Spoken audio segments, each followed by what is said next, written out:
ዝም ብሎ አይደለም። ተሐድሶ ብለን ስንል ዝም ብለን አይደለም። ያጣነውን ክብር እንደገና ይመለስ ነው ጥያቄ። ቤተ ክርስቲያን እኛ ነን። መጀመሪያ ከህንፃው ጋር አይደለም ጉዳያችን መሆን ያለበት ከሰው ጋር ነው። ሰዎች ትላንትና አተን የነበርነውን ክብር እንደገና ማስመለስ አለብን ወደሚለው መምጣት ይቻላል። እግዚአብሔር ያንን ክብር ዛሬ ማለት እንትን አላለብንም። ገባ? ይሄ ነው የተረፈን። ራቁትነት ነው የተረፈን። አንዳንድ ሰዎች ሰይጣንን ያመልካሉ። አንዳንድ ሰዎች ይህን እውነት ይቃወማሉ።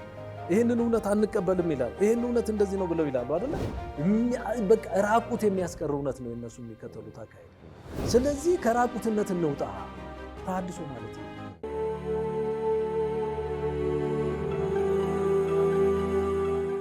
ሰላም ተመልካቾቻችንና አድማጮቻችን፣ እንደምን ሰነበታችሁ? እንደምን ከረማችሁ? የኛ እግዚአብሔር አምላካችን ስም የተመሰገነ ይሁን። እኛ በጣም ደህና ነን።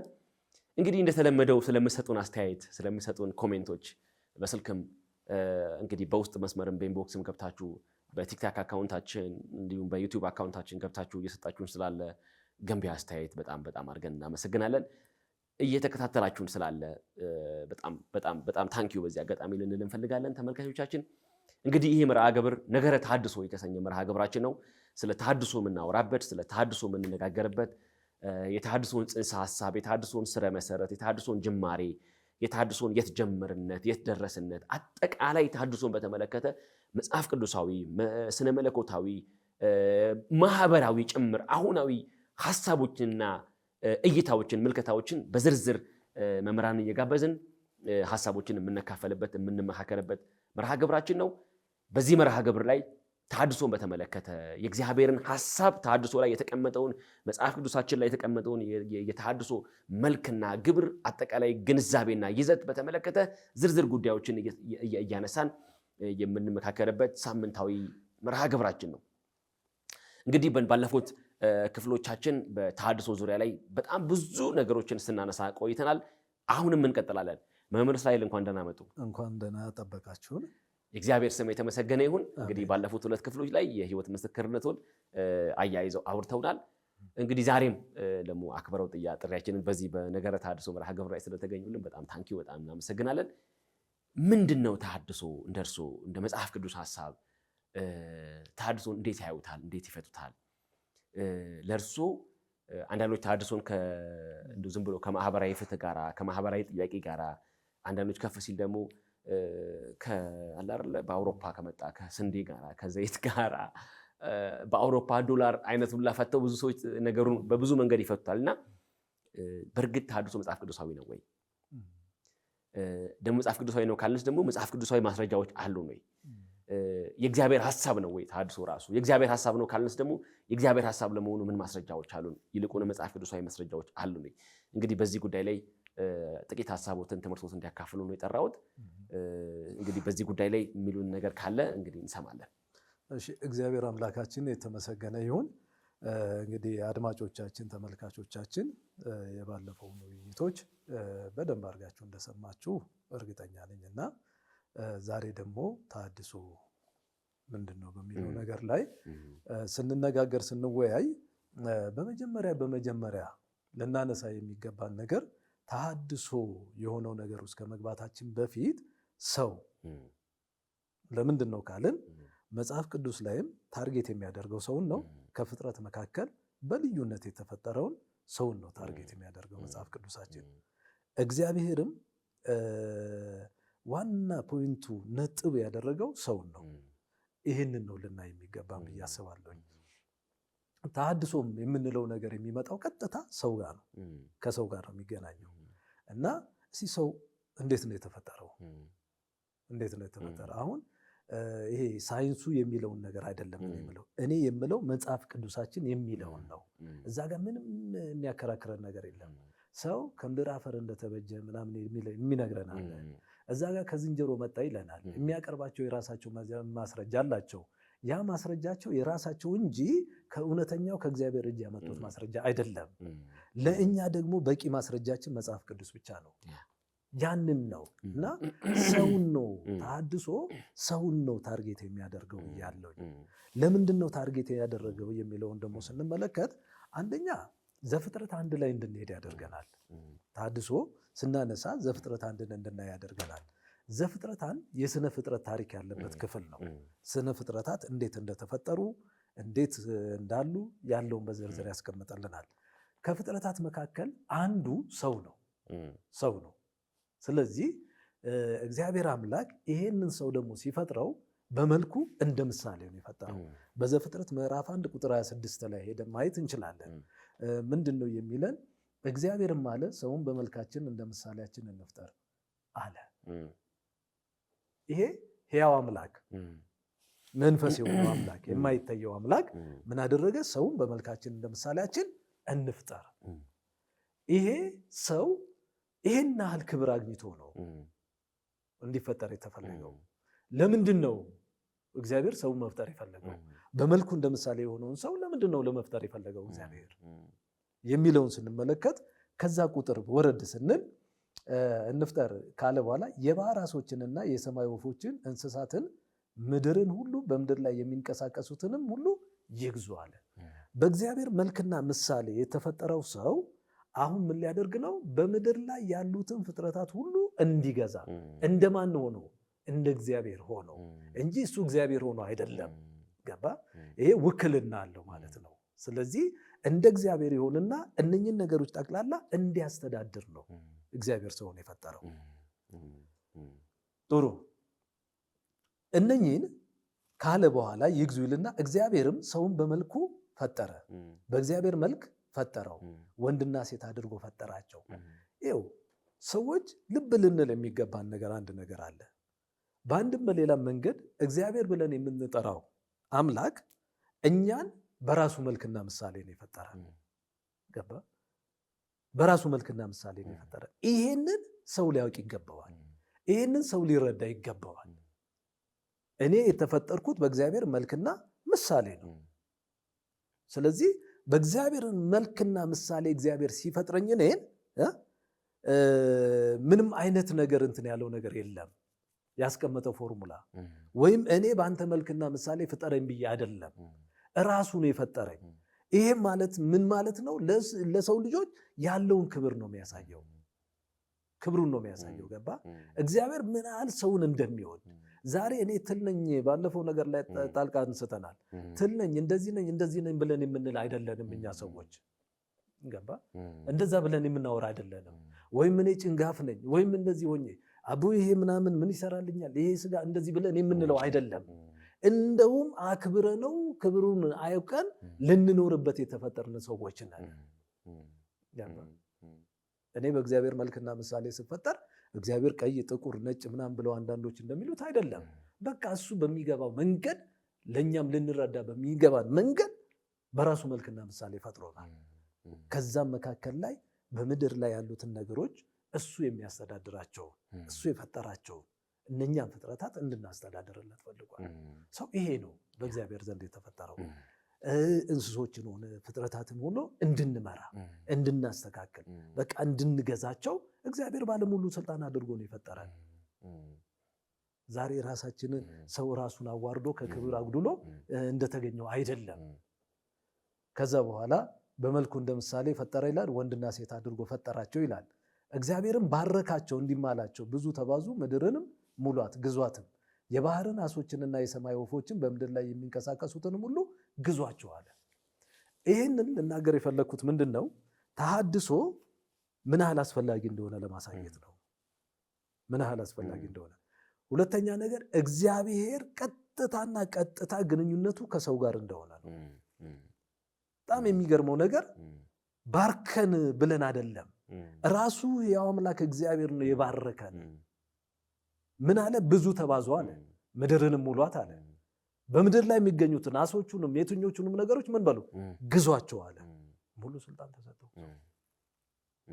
አየህ፣ እግዚአብሔር ለሰው ምን ያህል ስፍራ እንዳለው፣ ምን ያህል ትኩረት እንዳለው፣ ሰውን ምን ያህል እግዚአብሔር እንደሚወደው እንመለከታለን። በዚህ ክፍል ላይ አንዱ የምናየው እግዚአብሔር ሰውን ይወዳል። እግዚአብሔር ሰውን ይወዳል። ለምን እንስሶቹ ጋር ሄዶ ለሰው ያደረገውን ነገር እንስሶቹ ጋር አላደረገም? እግዚአብሔር ለምን አንበሳን አንተ ገዢውን ብለው አላለው? ለምን ሌላውንም እንደዚህ ነህ ብለው አላለው? ግን ለሰው ምን ያህል ትኩረት እንዳለው፣ ምን ያህል ሰውን እንደሚወደው፣ ምን ያህል ለሰው ፍቅር እንዳለው እዚሁ ጋር እንኳን እግዚአብሔር ያሳየን የገለጠልን ነገር አለ።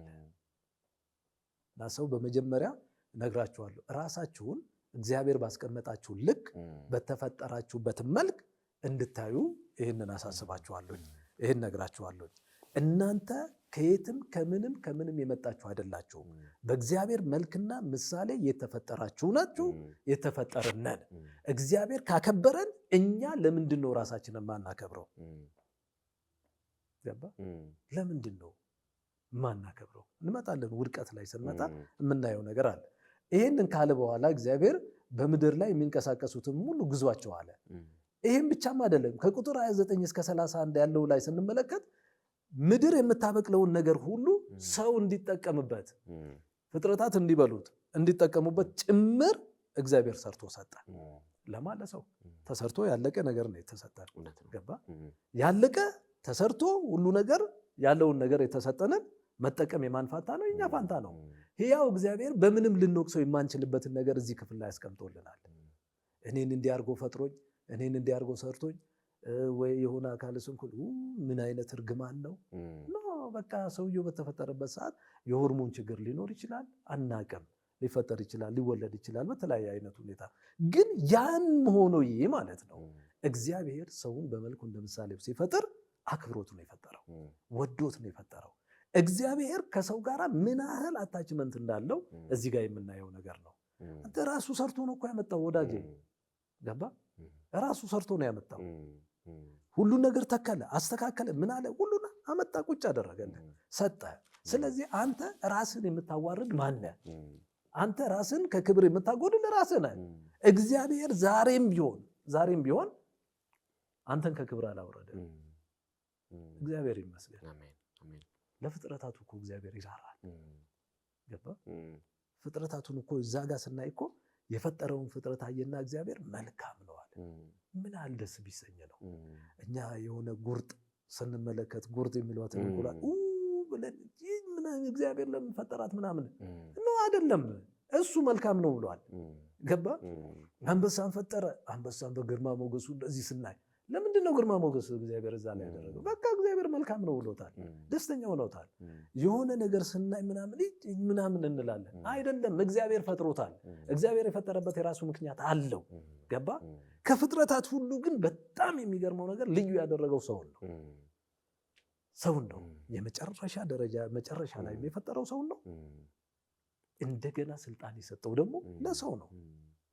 ፕሊዝ እንደው ትንሽ ቆም ብለን ይሄ ከመስመር የወጣ አይምሮን መለስ አድርገን እግዚአብሔር ለሰው ያለውን ክብር ብናይ የተሻለ ነው። በቃ የተሻለ ነው። እና ገዳዩ እኮ ምን እንዳደረገን በኋላ ስለምናይ ነው። ስለዚህ እግዚአብሔር አምላክ ሰዎች በመልኩ በምሳሌ ፈጥሮናል። ለክብር ነው የፈጠረን። ለራሱ ክብር ነው የፈጠረን። በክብር እንድንኖር ነው የፈጠረን። ተዋርደን እንድንኖር አይደለም የፈጠረን። እግዚአብሔር አንዳችም ነገር ያጎደለብን ነገር የለም። ገባ? የለም። ዘፍጥረት 2 ላይ እንምጣ። በዘፍጥረት 2 ላይ ስንመለከት ሰውን ከምድር አፈር አበጀው ይለናል። ከምድር አፈር አበጀው ይለናል። ለምሳሌ ቁጥሩን ሙሉ አነቡት። ዘፍጥረት 2 ላይ ያለውን አነቡት እና ከምድር አፈር አበጀው የሕይወትንም እስትንፋስ እፍ አለበት ይለዋል። ሰውም ሕያው ነፍስ ያለው ሆነ ይላል። በጣም የሚገርም ነገር ነው። ይሄ ስጋ ማለት ነው። ይሄ ስጋ ከምድር አፈር ተበጀ። እግዚአብሔር እንዴት ቢወደን ነው አፈርን እሱ አምላክ የሆነ ከአፈር ሰውን ሰራና የራሱን የሕይወት እስትንፋስ ነው አንተ ውስጥ እፍ ያለብህ። በዛ የሕይወት እስትንፋስ ደግሞ አንተ ሕያው ነፍስ ያለ እንድትሆን አደረገ። ስለዚህ በእኛ ውስጥ የምንንቀሳቀሰው በሕያው እግዚአብሔር በሰጠን ነፍስ እንጂ ከሌላ ባመጣነው ነፍስ አይደለም እየኖርን ያለ ነው። በዛ እስትንፋስ ነው እየኖርን ያለ ነው። ሕይወት አግኝተን እየተንቀሳቀስ ነው ያለ ነው። በዛኛው ነው፣ ከሌላ ይመጣ አይደለም። ሰይጣንን አምላክ ያደረጉ ሰዎች ዛሬ ቁርጣቸውን እንዲያውቁ እንፈልጋለን። ወይም ከሌላ ዓለም ከሌላ ፕላኔት ከእንደዚህ በዝግመተ ለውጥ በምናምን መጣን የሚሉ ሰዎች ይህንን ክፍል ቁጭ ብለው ይዩት። የራሳቸው መረጃ ሊኖራቸው ይችላል። አዎ፣ ግን ያን መረጃ ያቀበላቸው ሌላ አካል ነው። ከዛ አበጀው ይልና እንደገና ይህ ብቻ አይደለም። በጣም የሚገርመኝ ነገር አድማጮቻችን፣ ተከታታዮቻችን አንቡት፣ ክፍሉን በደንብ አድርጋችሁ አንቡት እና ይህም ብቻም አይደለም። እስትንፋስ እፍ አለበት ካለ ሕያው ነፍስ ያለው ሆነ ካለ በኋላ እግዚአብሔር አምላክን በምስራቅ ኤደን ገነትን ተከለ፣ የፈጠረውንም ሰው በዚያ አኖረው አለ። በጣም የሚገርም ነው። እንደተንከባከበን እግዚአብሔር ምን ያህል እንደተንከባከበን ኤደን ገነትን አዘጋጀለት። ኤደን ገነት ውስጥ ወሰደና አስቀመጠው። ኤደን ገነት ውስጥ ወሰደና ምን አደረገው? ቁጭ አደረገው። ይህን ያደረገ እግዚአብሔር ነው። በህይወታችን ውስጥ እኮ እኛ ያመጣነው ጣጣ እንጂ ችግር የፈጠረብን እንጂ እግዚአብሔር አምላክ በቀጥታ እዛ ውስጥ ወሰደና አስቀመጠን። የት? ኤደን ገነት ውስጥ ምን ባለው ራሱ ሰርቶ ባዘጋጀው ቦታ ላይ ነው ያስቀመጠን። እግዚአብሔር ለኛ ያለውን ፍቅር እናያለን። እግዚአብሔር ለኛ ያለውን መውደድ እንመለከታለን። ከስነ ፍጥረት ጀምሮ ነው እኮ እግዚአብሔር እኛን ለመፍጠር ካሰበበት ጊዜ ጀምሮ ለኛ ትልቅ ፍቅር አለው፣ ትልቅ መውደድ አለው፣ ትልቅ ፍቅር አለው። ይህን እግዚአብሔር ታዲያ እንዴት ነው? እኔ ግርም ይለኛል። አንተ የምታፈቅራትን ሴት በምን አይነት እይታ ነው የምታያት? አይታል ሙሉ ማንነትህን ነው አሳልፈ የምትሰጣት እኮ ገባ? ሙሉ ማንነትህን የመጀመሪያ ፍቅር ላይ ሙሉ ማንነትህን ነው የምትሰጣት። እግዚአብሔር እኮ ከዛ በላይ ነው ለኛ ይሆናልን። አስብ፣ ልንበላ የሚገባንን ልንገዛቸው የሚገባንን የመኖሪያ ስፍራ ከራሱ እስትንፋስ እፍ ብሎብን ህይወትን ሰጥቶን በዚህ በመሰለ ቦታ ላይ እግዚአብሔር አስቀመጠን። ኤደን ገነት ብቻ ብሎ ማውራት አይደለም፣ ዲቴሉን ገብቶ ማየት መቻል አለብን። ሰው ይሄ ማንነቱን ካላወቀ ወደ ተሐድሶ እንዴት ይመጣል? ሁለት አይነት ተሐድሶ እንዳለ አውቃለሁ። አንደኛው የሰው ነው፣ ሁለተኛው የተቋም ተሐድሶ ነው የሚሆነው። የተቋሙ ተሐድሶ ሰው ሲታደስ ነው መታደስ የሚችለው። እገባበታለሁ በኋላ። ከዛ በኋላ ይህን ካደረገ በኋላ እግዚአብሔር የመኖሪያን ስፍራ አዘጋጀለት፣ የሚበላውንም ምግብ ሰጠው። በጣም የሚገርመኝ እዚህ ጋር ነው። ምን ይላል? ኤደን ገነት ውስጥ ያለውን ልንገርህ።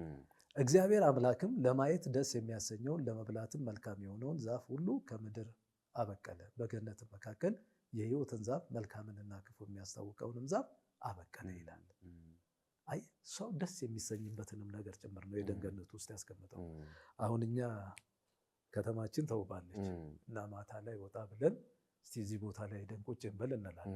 ምን እዛ አካባቢ ምን አለ? ደስ የሚያሰኝ ነገር ስላለ ነው። አይ ሰው ደስ የሚያሰኘውንም ነገር ይፈልጋል።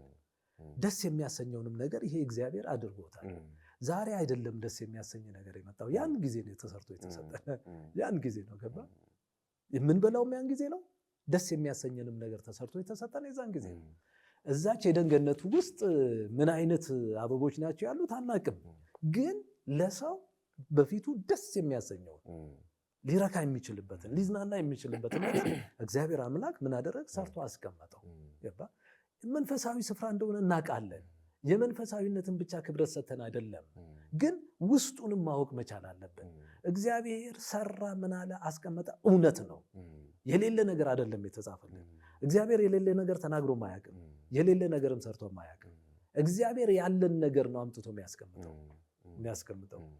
እኔ በጣም ትላንትና ማታ ላይ አንድ መጽሐፍ ቅዱስ አነብ ነበርና ነገሥት ላይ ይሁን እንደዚህ ነው ብቻ የኤልሳ ታሪክ ላይ ነው እያነበብኩት የነበረውና በጣም እየተገረምኩ ነበር። ሴትዮዋ ጋር ሄዶ እንጎቻለች ነው ምናምን ብሎ ጠየቃትና ከዛ በኋላ አይ እንደዚህ ነው ብላ ነገረችው። ከነገረችው በኋላ ጥቂት ዘይት ነው ምንድነው የዘይት ማሰሮች ነው አምጪ ምናምን አላት። ከዛ በኋላ ሰብስቢና ምን በይና በሩን ዝጊ አላት፣ ገልብጫ አላት። በጣም የሚደንቀ ነገር የመጣው ጠቅላላ ያ የተሰበሰበው እንትን ሞልቷል። መጀመሪያ ላይ የነበረች ጥቂት ዘይት ነው። እንዴት ሊሆን ቻለ? ሌላ ክፍል ላይ ስትሄድ ነፋስም አታዩ፣ ደመናም አታዩ፣ ሸለቆ በውሃ ይሞላል። ሞልቶ አይተነዋል፣ ተደርጎ አይተን እንዴት ነው? አይ ይሄ እግዚአብሔር ሁሉ ነገር መስራት የሚችል አቅም ያለው እግዚአብሔር ነው። እነኚህ ነገሮች ምን ተራ ነገሮች ናቸው? ገባ? ይህንን ማድረግ የቻለ እግዚአብሔር በኤደን ገነት ውስጥ የሚያስፈልገንን ነገር ምን አደረገ? አስቀመጠ። ሰው የሚደሰትበትን ነገር አደረገ። በጣም የሚገርመኝ ግን በገነት መካከል የሕይወትን ዛፍ ይላል መልካምንና ክፉን የሚያሳውቀውን ዛፍ አበቀለ ይላል። ወደ ታች ስንወርድ የምናያቸው ነገሮች ስላሉ ስለዚህ እግዚአብሔር አምላክ በዛች የኤደን ገነት ውስጥ እነኚህን ነገሮች አደረገ። ያደረገበት ምክንያት ለምንድን ነው አናቅም። በኋላ የሚከፈተው ነገር አለ። ስለዚህ እግዚአብሔር ግን ምን አድርጓል? ለሰው ይጠቅመዋል ብሎ ያሰበውን ነገር በዛ አስቀምጦታል። እግዚአብሔር ሰው እንዲወድቅ ፈልጎ ነው ያንን ያደረገው ብሎ የሚከራከሩ ሰዎች አሉ። አይደለም፣ አይደለም። እግዚአብሔር ከአንተም የሚፈልገው ነገር አለ። ገባ? ከኔ የሚፈልገው ነገር አለ። እግዚአብሔር የሚፈልገው እንደሱ እንድንሆንለት ነው የሚፈልገው። ለምንድን ነው ካል ከሱ የተካፈልነው ነገር አለ። ከሱ ወደኛ የመጣ ነገር አለ። እሱ ለኛ ያደረገልን ነገር አለ። ያንን ነው እግዚአብሔር የሚፈልገው። ወደ ታች ልምጣ። ወንዞችን ይጠቅሰናል። ወንዞችን ይጠቅስና እነኚህ ወንዞች ቀጥታ ሄዱና ያችን ሰው የተቀመጠባትን ስፍራ ምን ያደርጓታል? ያጠጧታል፣ ይንከባከቧታል። ሰውንም ራሱ ምን አለው? ኤደን ገነትን ጠብቃት፣ አብቻታል። አየህ፣ አሁን እዚህ ጋር ስንመጣ የምናገኘው ነገር ሁለት ነገሮችን እናያለን። ጠብቃት አንድ፣ እንደገና ደግሞ ምንድነው? ጠብቃት አንድ፣ እንደገና ደግሞ አብጃት የሚል እናገኛለን። ወረድ ብለን ስንመለከት ደግሞ ምን እናገኛለን? እግዚአብሔር አምላክም ሰውን ወስዶ ያበጃትም ይጠብቃትም ዘንድ በኤደን ገነት አኖረው ይላል። ያበጃትም ይጠብቃትም ዘንድ እግዚአብሔር አምላክም ሰውን እንዲህ ብሎ አዘዘው፣ ከገነት ዛፍ ሁሉ ትበላለህ፣ ነገር ግን መልካምንና ክፉን ከሚያሳውቀው ዛፍ አትብላ፣ ከእርሱ በበላ ቀን ሞትን ትሞታለህና። ኤደን ገነትን ጠብቃት ብሎ ሲለው ያለ ምክንያት አይደለም።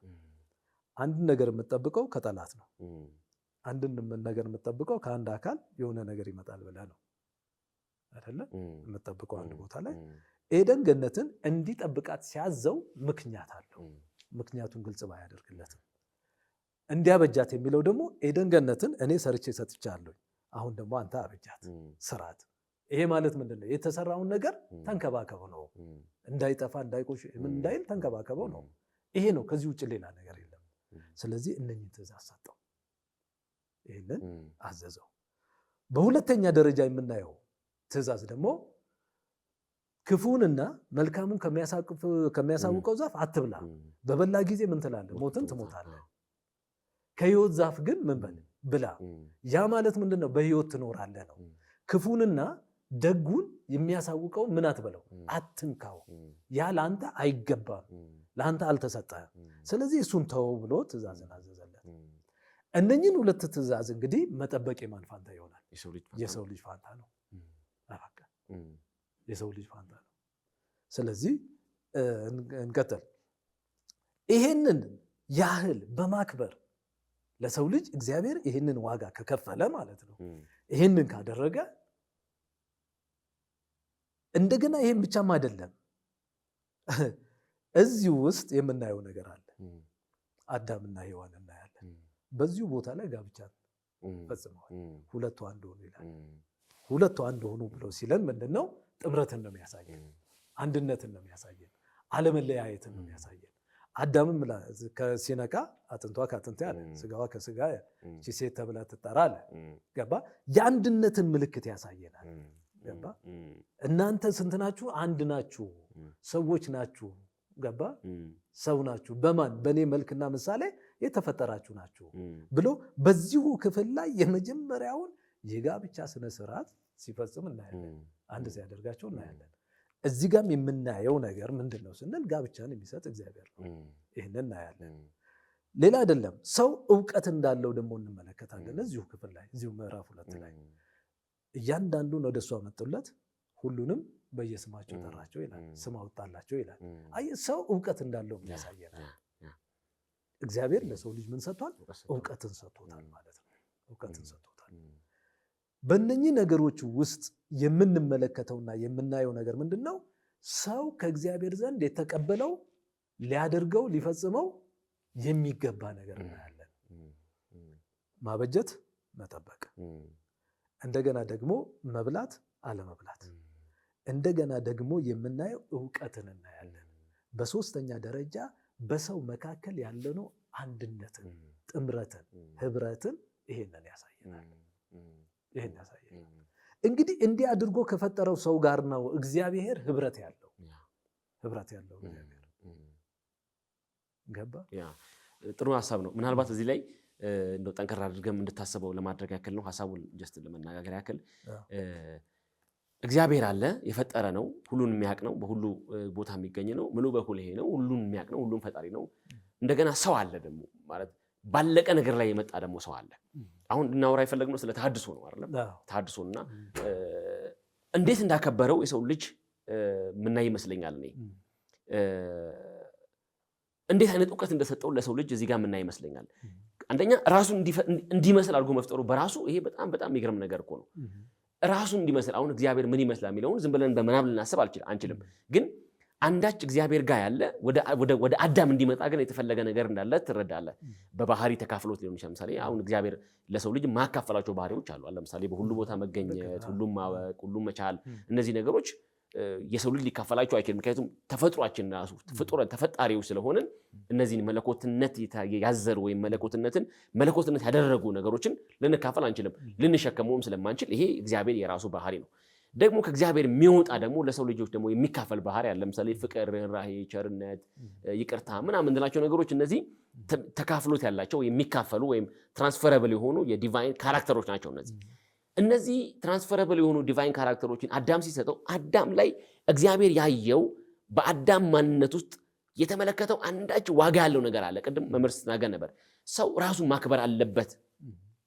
ለራሱ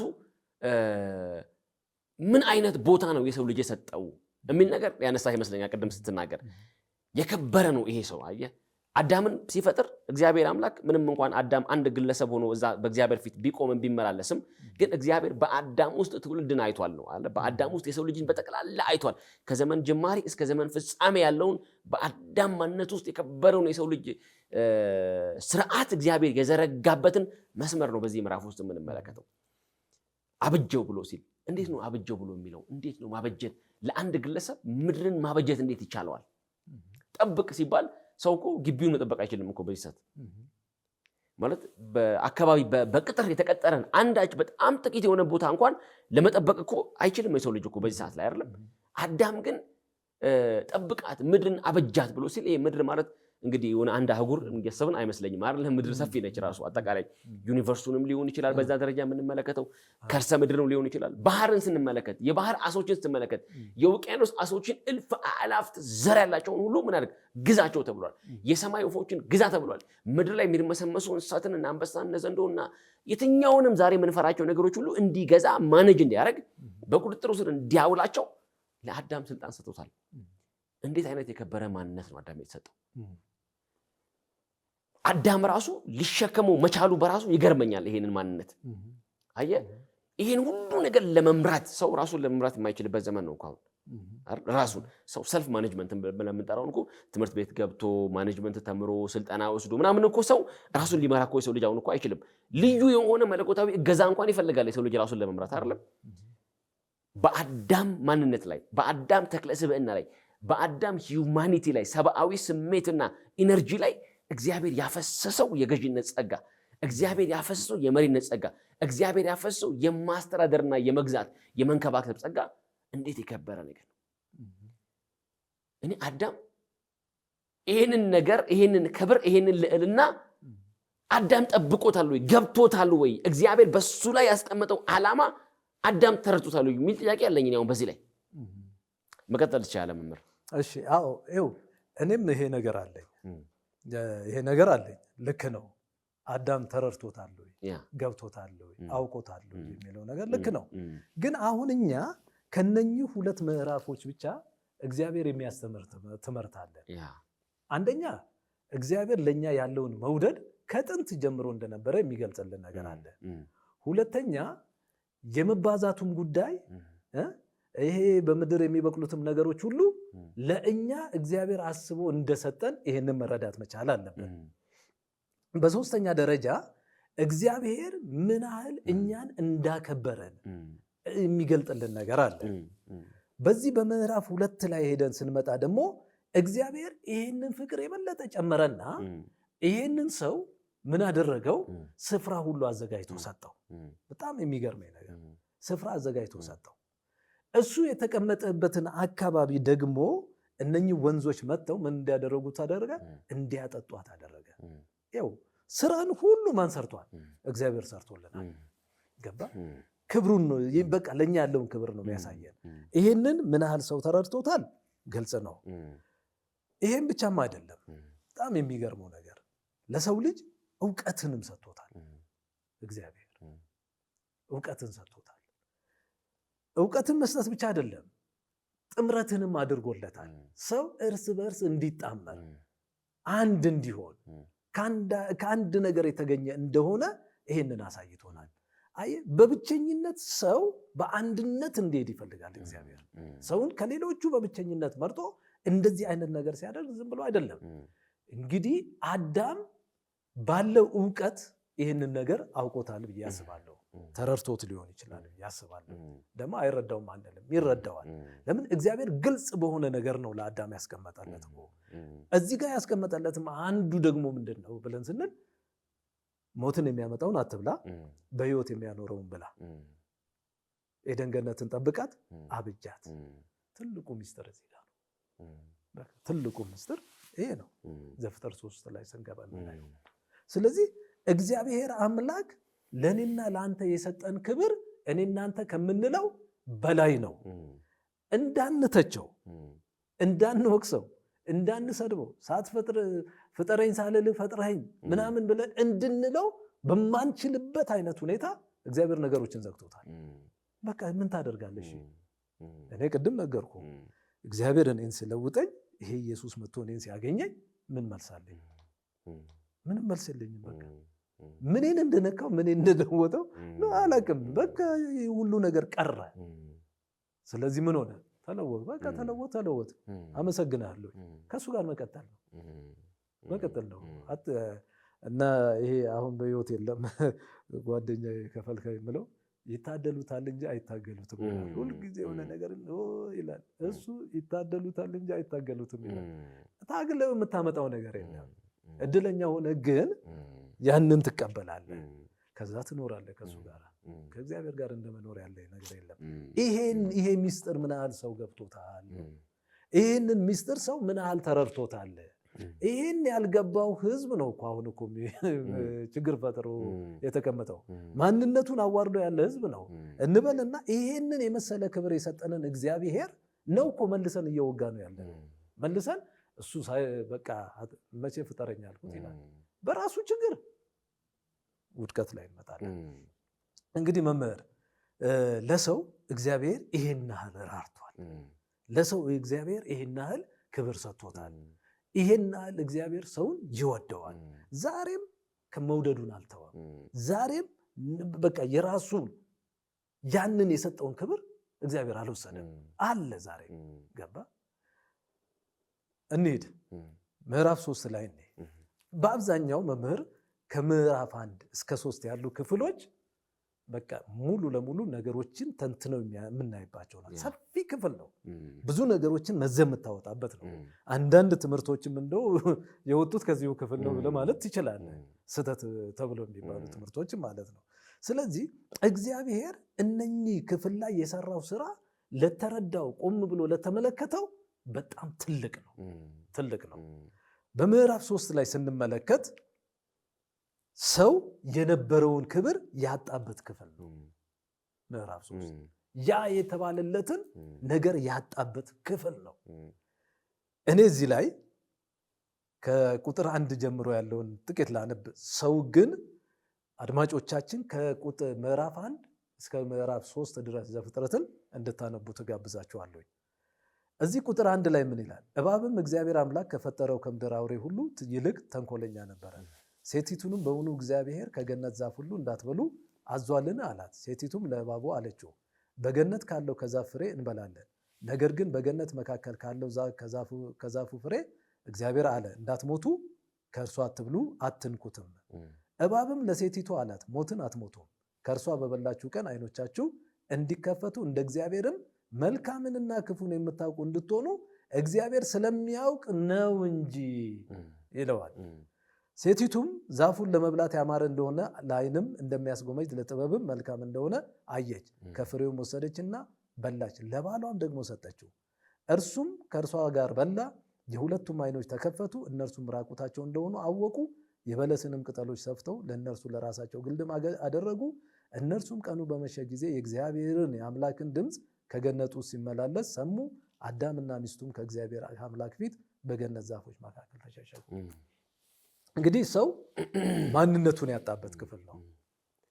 ሰው ክብሩን ያጣበት ክፍል ነው። ሰው ውድቀት ውስጥ የገባበት ክፍል ቢኖር ይሄ ክፍል ነው። የሰውና የእግዚአብሔር ግንኙነት እዚህ ጋር ነው የተቋረጠው። እዚህ ጋር ነው ነገር ዓለሙ ሁሉ የተበላሸው። ለምንድን ነው ስንል ሴቲቱ መነጋገር ከማይገባት አካል ጋር ንግግር አደረገች። ያ ንግግር የሚያደርጋት አካል ውድቀትን የሚያመጣ ሐሳብ ነው ያቀረበላት። በዘፍጥረት 2 ላይ ሄደን ስንመለከት አትብሉ ተብሎ ተነግሯቸዋል። እሱ ግን አትብሉ ያላችሁ እንዴት ነው ብሎ አላት።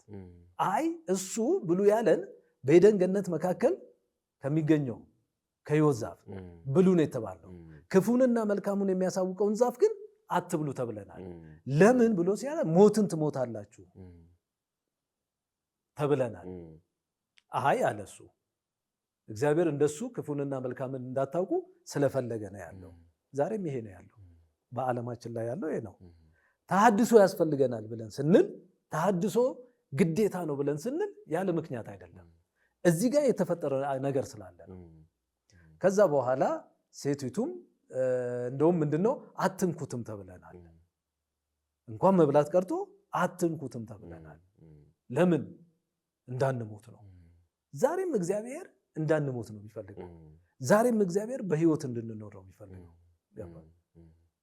ከዛ በኋላ ያው ንግግሩ ቀጠለ። ከዛ በኋላ ሴቲቱም ምንድነው መልካም ክፉ የምታውቁ እንድትሆኑ እግዚአብሔር ስለሚያውቅ ነው እንጂ ሴቲቱም ዛፉን ለመብላት ያማረ እንደሆነ ለዓይንም እንደሚያስጎመጅ አየ ይላል። የተመለከተችው ነገር ምን የሚያደርግ ነው? የሚያምር ነው፣ የሚያስጎመጅ ነው፣ እውቀትን የሚሰጥ ነው፣ ጥበብን የሚሰጥ ነው። ገባ? ስለዚህ ክፉንና መልካምን ለማወቅ ስትል ያቺ ሴት የተመለከተችው ነገር ወዲያው አሸነፋት። ወሰደች፣ በላች፣ ባሏ ጋር መውሰድ ሰጠችው። አየ አብጃት ጠብቃት የተባለው ከዚህ አኳያ ነው። ስርዓት የተባለው ከዚህ አኳያ ነው። ለምንድን ነው ስንል እግዚአብሔር ጠላት መጥቶ ይህንን ነገር እንደሚያደርግ ግልጽ የሆነ ነገር ስለነበረ ነው። አዳም የት ሄደ አናቅም። በዛን ሰዓት ላይ ግን ሴቲቱ ያን ነገር እጅግ ያማረና የተዋበ እንደሆነ ስላየች በቀጥታ ወሰደች፣ በላች፣ ተታለለች፣ ተሸነፈች፣ ወደቀች፣ ለባሏ ወሰደች፣ ሰጠችው። እዚህ ጋር የሰው ልጆች ታሪክ አበቃ። እዚህ ጋር አከተመ። ሰው የነበረውን ክብር በሚበላ ነገር አጣ። ሰው የከበረውን ነገር በእውቀት አጣ። ሰው የከበረውን ነገር በጥበብ አጣ። ሰው የከበረውን ነገር በሶስተኛ ወገን በጠላት እንዲያጣ ተደረገ። ከዛም በኋላ ያለውን ነገር ስንመለከት ምንድነው የምናየው? ለጥበብ ሰጠችው፣ እርሱም ከእርሷ ጋር በላ፣ የሁለቱም ዓይኖች ተከፈቱ። በቃ ሰው እዚህ ጋር ነው ያበቃለን።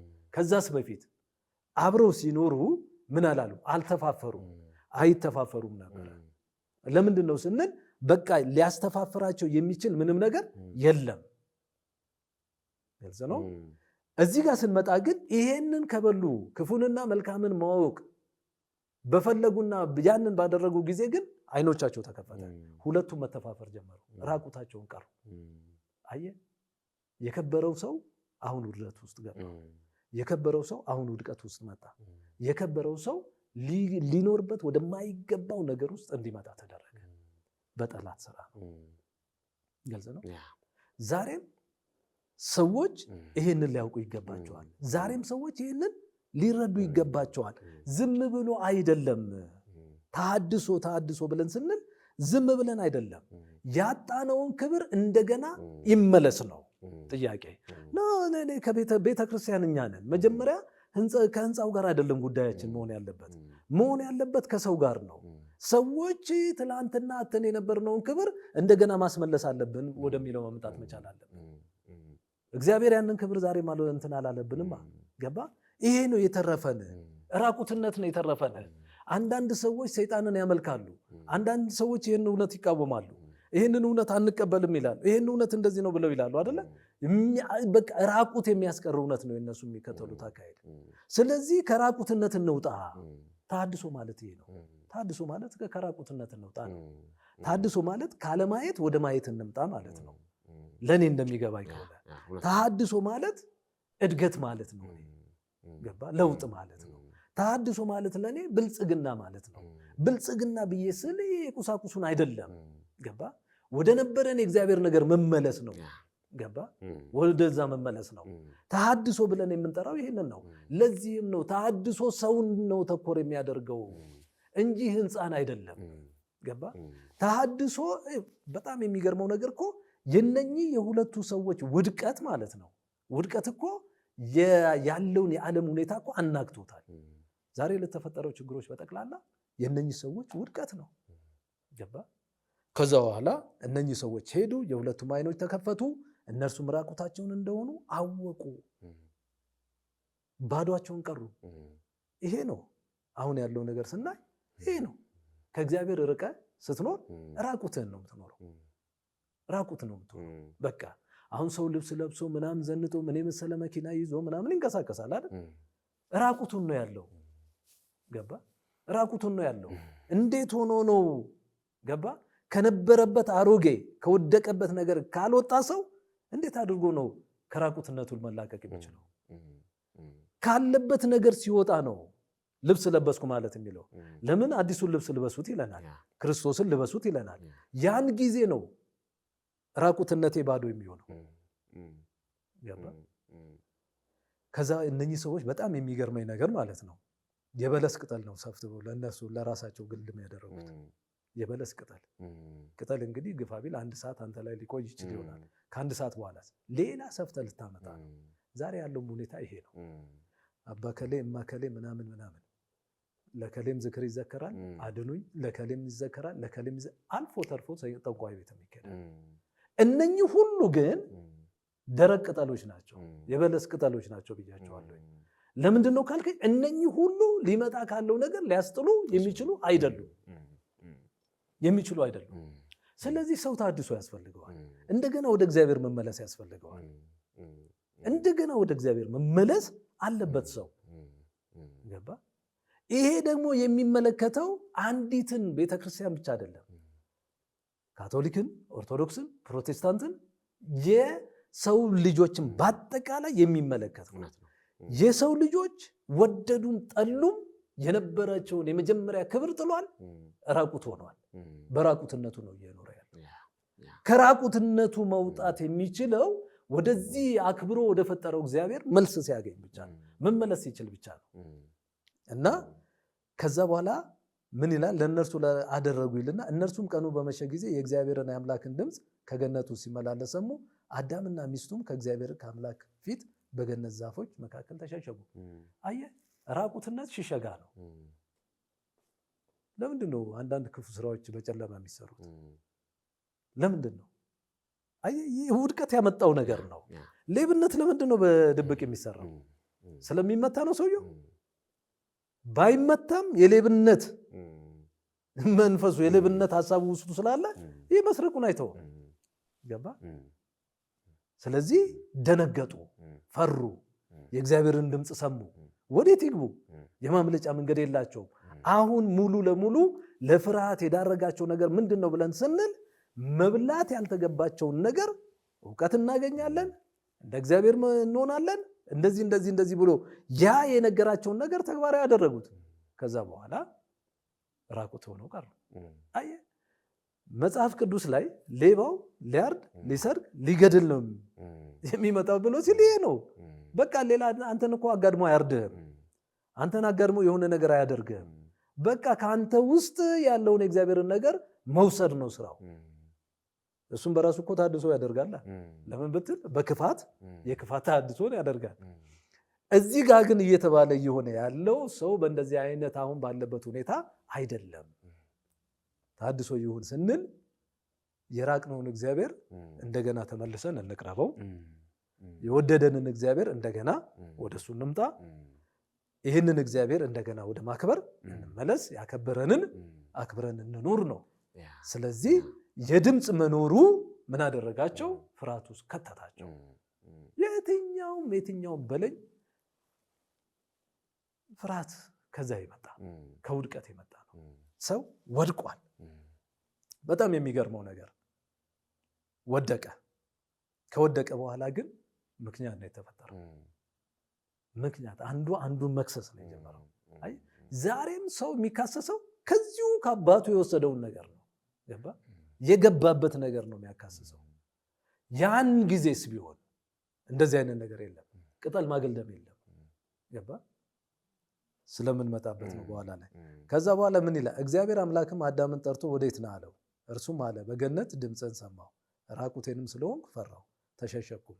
እግዚአብሔርም አለው ራቁትን እንደሆንክ ማን ነገረ? ከእርሱ እንዳትበላ ካዘዝኩ ዛፍ በውኑ በላህ? አዳምም አለ ከኔ ጋር እንድትሆን የሰጠኝ ሴት እርሷ ከዛፉ ሰጠችኝና በላሁ። አየህ፣ ትርፉ ነው። ይሄ ምንድነው? አዳም እንዴት ማን ነገረ? አንተ ራቁትን ስለመሆን ማን ነገረ?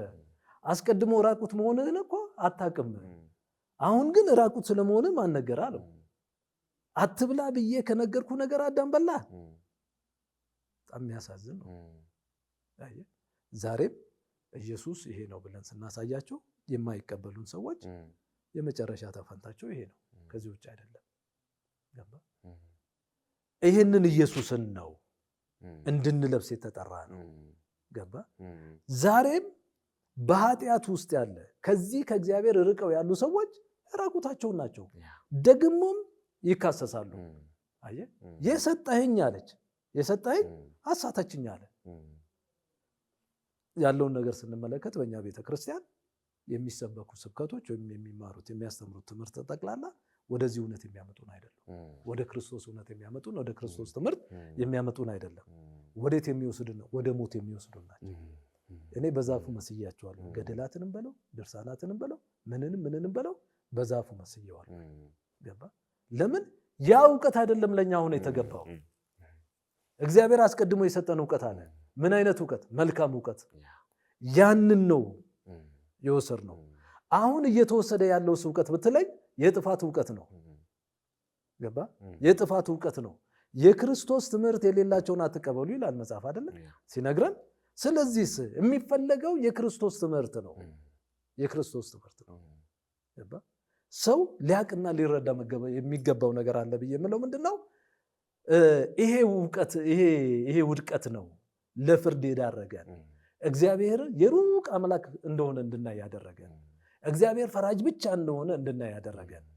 እግዚአብሔር በቃ እሱ ጨካኝ አምላክ እንደሆነ እንድናይ ያደረገን ይሄ እውቀት ነው። ይሄ ውድቀታችን ነው። የሰው ልጅ ውድቀት እዚህ ጋር ነው። ውርደት ነው። በኤደን ገነት ውስጥ ትልቅ ውድቀት የተካሄደ ቢኖር ይሄ ነው። አየህ፣ ይሄ እነሱን የጣለው ዛሬም ለኛ አልተኛልንም። የተለያዩ ትምህርቶችን እያዘጋጀ እያመጣ ገድላትን በለው ድርሳና ምናምን እነኚህ ጠቅላላ ህይወት የሚሰጡ ናቸው እንዴ? እስቲ አንተ ራስህ ውሰድ። አይደለም። አሁን እኛ ገድላት ይታደሱ አይደለም፣ ድርሳናት ይታደሱ አይደለም። እኛ አሁን ጥያቄያችን ህይወት የማይሰጠው ትምህርት ይቁም ነው። በቃ አይጠቅመንም። አሁን የሚጠቅመን መልካሙ የሆነው የእግዚአብሔር ልጅ ትምህርት ብቻ ነው። ይሄ ነው ለኛ ህይወት የሚሆነን። ይሄ ነው የኛን ራቁትነት የሚሸፍነው። ስለዚህ ሰዎች ይህንን እውነት ተረድተውና ይህንን እውነት አውቀው እርቃናቸውን ከቀሩበት ነገር ሊመለሱ ይገባቸዋል። በጣም የሚገርመው ነገር ይሄ ውድቀት ያመጣውን ነገር እኔ አዳም ሴቲቱን ወነጀለ፣ ሴቲቱ ደግሞ እባብን ወነጀለች። እባብ ምንም የሚያቀርበው ሀሳብ አልነበረውም። በሶስቱም ላይ ግን ፍርድን ነው እግዚአብሔር ያመጣባቸው። አንተም እንደዚሁን እባቡን፣ ሴቲቱንም እንዲሁኝ፣ ወንዱንም እንዲሁን አለው። ገባ? ስለዚህ ይህንን ፍርድ አመጣ። ምኑ? ውድቀቱ። እግዚአብሔር ካለው አቅጣጫ ወጥቶ እግዚአብሔር ያላለው አቅጣጫ ውስጥ መገባቱ ይህንን አመጣ። ስለዚህ ኤደን ገነት ላይ ነው ትእዛዝ መተላለፍ የተጀመረው። የተሰጠን ትእዛዝ እምቢ ማለት የመጀመረው። መለያየትም የመጣው እዛ ጋር ነው የተጀመረው። አየህ፣ ማን ያመጣው? እባብ ነው ያመጣው። እባቡ አመጣ። ዛሬም በሰው ልጆች ህይወት ውስጥ ታሪኩ ስንመለከት ጥምረቱ የለም፣ አንድነቱ የለም። ገባ? እነኚህ ነገሮች ሁሉ ለምንድን ነው? ውድቀት ውስጥ ስለገባ ነው። ውድቀቱ እንዴት መጣ? የማይበላውን ነገር በመብላት ነው። ዛሬም ስንቶቹ ራቁትነት ላይ ነው ያለው። ስለዚህ መታደስ አለብን፣ መለወጥ አለብን። እዚህ ጋር የምናየው 3 ነገሮችን አነሳለሁ። አንደኛው ተስፋ እናያለን። አድማጮቻችን ይህንን ክፍል በደንብ አንቡት እና ተስፋ እናያለን። ከሴቲቱ የሚወለደው ጭንቅላትን ይቀጠቅጠዋል ይላል። በሁለተኛ ደረጃ ላይ ፍርድን ነው የምናየው። ፍርዱ ምንድነው? ያው የተሰጣቸው ነው። ለአዳም ለሔዋን ለእባብ የተሰጠው ነው። በሶስተኛ ደረጃ ላይ መዋጀትን እናያለን። የመዋጀትን ነገር ስንመለከት ወደዚህ ወደ መጨረሻው ቁጥር አካባቢ ላይ ወደ ይመስለኛል አወጣ የሔዋን ሁሉ እናት ናትና ላነበው ይሄ ቆዳ ያለበሳቸው ማለት ነው። ቆዳ ቁጥር 21 ላይ ነው። እግዚአብሔር አምላክም ለአዳምና ለሚስቱ የቁርበትን ልብስ አደረገላቸው አለበሳቸው። ይሄ የመዋጀትን ነው። እግዚአብሔር አሁንም ተስፋውን አላቋረጠም። እዛ ጋር ከሴቲቱ የሚወለደው ብሏል። ሊወለድ ያለ አለ። እሱ እባቡን የሚቀጠቅጠው አካል ነው። ገባ? ይሄ አንድ ተስፋ ነው። ፍርዱ እንዳለ ነው። መዋጀቱ ላይ ስንመጣ ደግሞ እግዚአብሔር አምላክ የቅጠልን ልብስ አወረደላቸውና እነሱ ያዘጋጁት ነገር የትም እንደማያደርሳቸው አሳያቸው። ለምን? ሰው በራሱ ምንም ነገር ሊያደርግ እንደማይችል፣ ሰው በራሱ የትኛውንም እርምጃ መራመድ እንደማይችል የሚያሳይ ነገር ነው የምናየው። ገባ? ስለዚህ ያንን አወለቀላቸውና እግዚአብሔር ቆዳ ለበሳቸው። ይሄ የመዋጀትን ስራ ያሳየናል። ገባ? እግዚአብሔር አሁንም ምን አላለም? ፍቅሩ ከሰው ልጆች ምን አላለም? አልቀነሰም። ይሄ ጥፋት ጠፍቶ እንኳን ገባ?